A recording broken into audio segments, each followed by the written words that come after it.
Hello friends, હું છું Nitaben cooking ચેનલથી. મારી ચેનલમાં ફ્રેન્ડ્સ તમારું ખૂબ ખૂબ સ્વાગત છે. આજે હું તમારી સાથે શેર કરવાની છું. આપણે પેકેટના જે ગિફ્ટ્સના આવે છે એ ગિફ્ટ્સના પેકેટના આપણે ઇન્સ્ટન્ટ ગુલાબજાંબુ બનાવવાના છીએ. તો ઇન્સ્ટન્ટ આ ગુલાબજાંબુ બનાવવા એકદમ સહેલા છે, ફટાફટ બની જાય છે. અને પેકેટના જાંબુ બનાવવા સાવ સહેલા.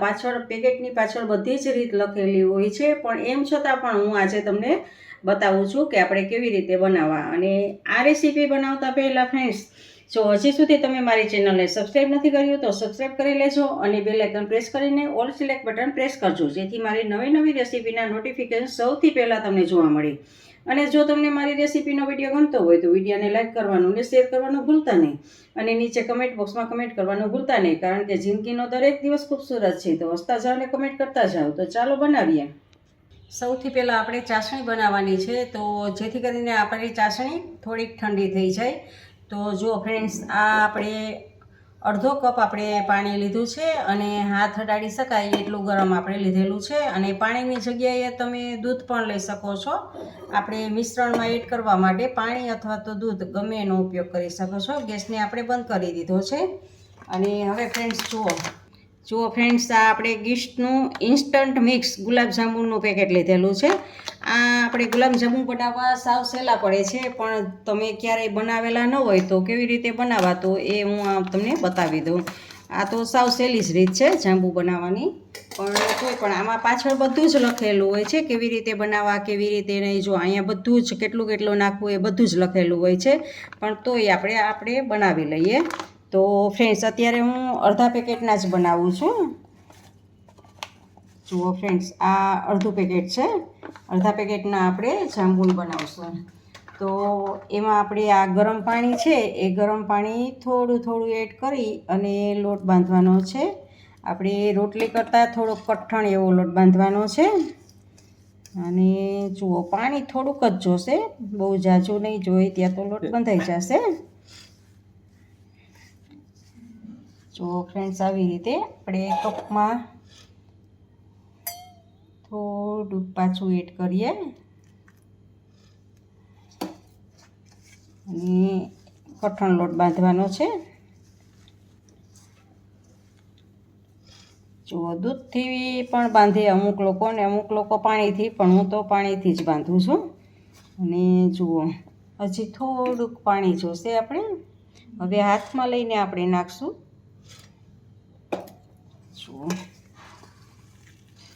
બધું જ મિશ્રણ આમ એકબીજાની સાથે આમ ચોંટી જાય અને સરસ લોટ બંધાઈ જાય એવું થઈ જાય ત્યાં સુધી આપણે પાણી એડ કરવાનું છે.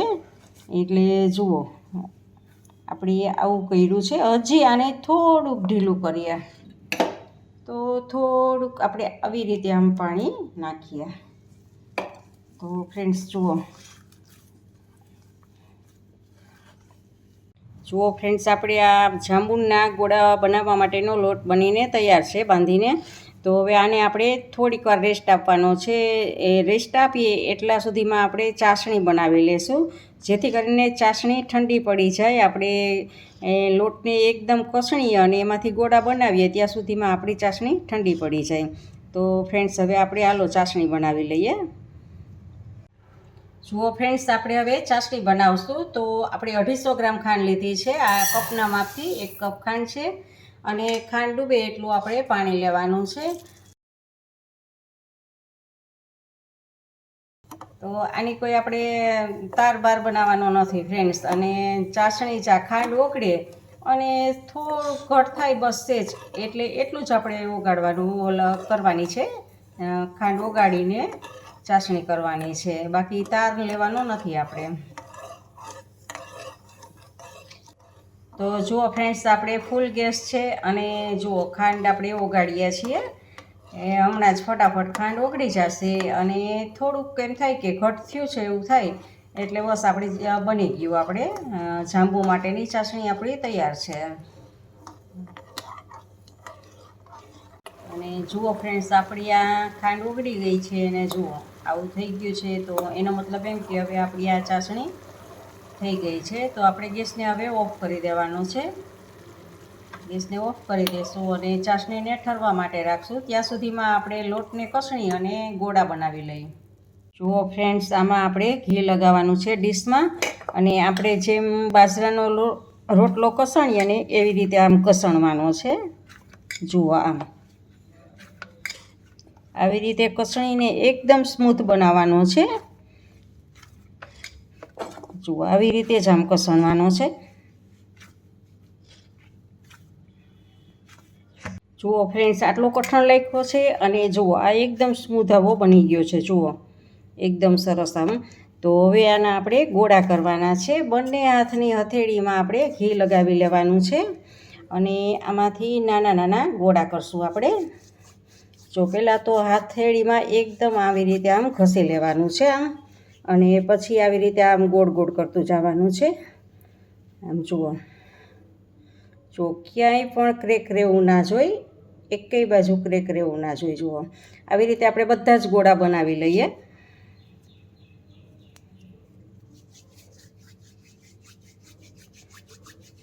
એકદમ ભાર દઈને બનાવવાના છે. અને ફ્રેન્ડ્સ, આ મિશ્રણમાં બધું હોય જ છે, એટલે કાંઈ પણ નાખવાનું નથી. ખાલી દૂધથી કે પાણી, હુંફાળા દૂધથી કે હુંફાળા પાણીથી જ લોટ બાંધવાનો છે. બાકી તો ઇન્સ્ટન્ટ છે એટલે બધું જ અંદર છે તમારે. જુઓ ફ્રેન્ડ્સ, આવી આપણે બધી જ ગોળી બનાવી લેશું. જુઓ ફ્રેન્ડ્સ, આપણે જાંબુને તરવા માટે આપણે તેલ મૂકેલું છે ગેસ ઉપર, અને થોડીક વાર ગેસને ફૂલ રાખવાનો છે. પછી ગેસને સાવ સ્લો રાખવાનો છે. અને તમે તેલમાં પણ તરી શકો છો અને ઘીમાં પણ તરી શકો છો, બંનેમાં તરી શકાય છે. તો મેં અત્યારે તેલ લીધું છે, તો તેલને ગરમ થવા માટે મૂકેલું છે. અને હમણાં તેલ ગરમ થઈ જાય એટલે આપણે ગેસને સ્લો કરી દઈશું. જુઓ ફ્રેન્ડ્સ, આપણે સ્લો કરી દઈશું અને થોડુંક અંદર નાખીને આપણે ચેક કરીએ. જુઓ તળિયે બેસે છે અને ઉપર આવવાની, એટલે આપણે સ્લો કરેલો છે. તો હવે ફ્રેન્ડ્સ, એમાં આપણે આ ગોળીને મૂકી દેવાની છે. આ ગોળી આપણે મૂકીએ એટલે તરત જ આ તળિયે જ બેસવું જોઈએ, એવું જ આપણું તેલ હોવું જોઈએ. અને ઝાઝી નથી ફ્રેન્ડ્સ, આપણે 5-6 એટલી જ આપણે મૂકવાની છે. આપણું વાસણ નાનું છે, તો વાસણ મોટું હોય તો વધારે મૂકવાની હોય છે. તો ફ્રેન્ડ્સ, એક વખત નીચે આમ હલાવી લેવાનું હોય છે, જેથી કરીને નીચે બેસી ના જાય, ચોંટી ના જાય. બસ આવી રીતે આમ હલાવી અને આમ જ બસ એ ઉપર એની મેળે આવશે. સ્લો ગેસ ઉપર જ રાખવાનું છે. જુઓ ફ્રેન્ડ્સ, આ ઉપર આવી ગઈ છે અને જો હતા એના કરતાં ગોળા મોટા થઈ ગયા છે, ફૂલી ગયા છે થોડાક. જુઓ આ જેટલી આપણે નાના હતા એનાથી મોટા થઈ ગયા છે, એ ડબલ થઈ ગયા છે. જુઓ ફૂલીને. અને આવી જ રીતે સ્લો ગેસ ઉપર જ આપણે આને થવા દેવાના છે. જુઓ ફ્રેન્ડ્સ, આ ધીમે ધીમે ગોલ્ડન કલર જેવા થવા લાગ્યા છે. જુઓ આછો ગોલ્ડન કલર થઈ ગયા છે, પણ આપણે એને બ્રાઉન કલર થવા દેવાના છે. અને ગેસ સાવ સ્લો જ રાખવાનો છે, ને સ્લો ગેસ ઉપર જ આપણે કરશું. વચ્ચે વચ્ચે આપણે આમ ઝારાની મદદથી આવી રીતે ઉલટ પુલટ કરતા જશું.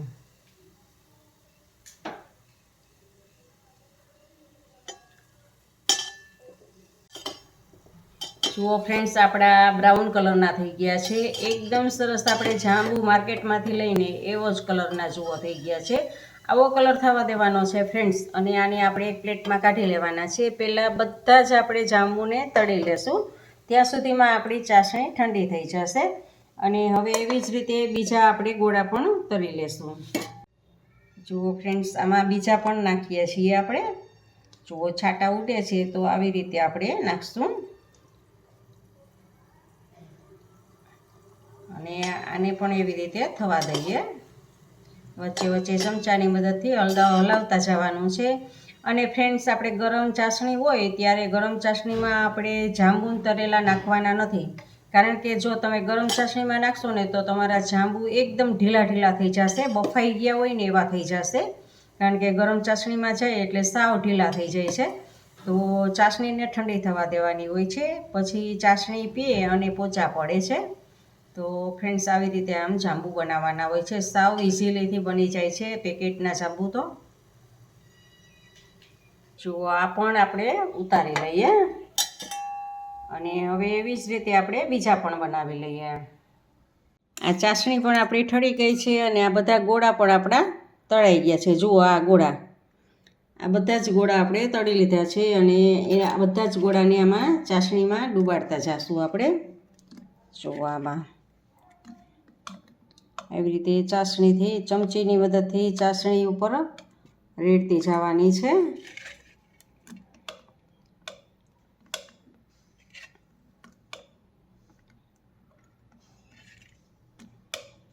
જો અડધા પેકેટના આપણે બનાવ્યા છે તો 17 જેટલા બન્યા છે. આખા પેકેટના 35 બને. તો ફ્રેન્ડ્સ આખા હજી આપણે અડધા પેકેટના બનાવવાના છે એટલે ચાસણી પાછી વધશે તો આપણે પાછી એમાં કામ લાગી જશે. અને તમે આખા પેકેટના બનાવો ત્યારે ચાસણી થોડીક જ વધે છે. એ થોડીક જ ચાસણી હોય તો એને તમારે જ્યારે ચા બનાવતા હો છો ત્યારે ચામાં તમારે એડ કરતી જવાની હોય છે, અથવા તો એ ચાસણીને તમારે દાળમાં કે શાકમાં લીંબુ નાખતા હોય ત્યારે તમારે ખાંડ નાખવાની હોય તો એની જગ્યાએ તમારે એક ચમચી ઉપયોગ કરી લેવાનો હોય છે, અથવા તો શરબત બનાવવામાં તમારે ઉપયોગ કરી લેવાનો છે. એવી રીતે ચાસણીનો ઉપયોગ કરી લેવાનો હોય છે અને ફ્રીજમાં રાખી દેવાની હોય છે જેથી કરીને ચાસણી ખરાબ ના થાય. જુઓ આને આવી રીતે આમ બધી જ ચાસણી ઉપર લગાડી દીધી છે અને હવે આને અડધી કલાક માટે આવી જ રીતે આમાં ચાસણીમાં ડુબાડીને રાખશું. જુઓ આ જાંબુમાં ચાસણી ચડી ગઈ છે, અડધી કલાક થઈ ગઈ છે. તો હવે આપણે આને એક સર્વિંગ બાઉલમાં લઈ લઈએ. તો જુઓ ફ્રેન્ડ્સ આવી રીતે આમ ચમચીની મદદથી આપણે સર્વિંગ બાઉલમાં લઈ લેશું જેથી કરીને વધારાની ચાસણી બધી જ આમાં રહી જાય વાસણમાં.